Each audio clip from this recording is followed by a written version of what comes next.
Оҷонсияи зидди фасод дар ноҳияи Панҷакен силоҳ ва маводҳои тарканда пайдо кардааст, ки дар ҳолати куршоямӣ қарор доранд. Як манбаъ дар Оҷонсияи зидди фасод рӯзи 15 март дар суҳбат ба Радиозуд гуфт, силоҳ ва маводҳои тарканда дар деҳаи оби бории ҷамоати моҳиёни Панҷакен дарёфт шуданд.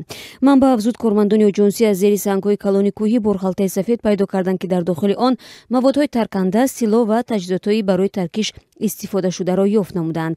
аз ҷумла ба қабли ин масъули оҷонсия аз дохили борхалта 1323 грамм маводи таркандаи тамғаи аманал, 904 грамм маводи таркандаи тамғаи тротил, 15 адад маводҳои таркишдиҳанда аз ҷумла ресмони таркишдиҳанда ва 3 адад силоҳи оташфишон пайдо намуданд.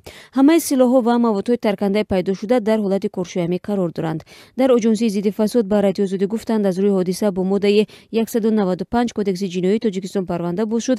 тафтиши ҳодиса идома дорад. масъулини оҷонсӣ мегӯянд, ягон гумонбар дастгир нашудааст ва феълан маълум нест, ки ин силоҳҳо ба кӣ тааллуқ доранд.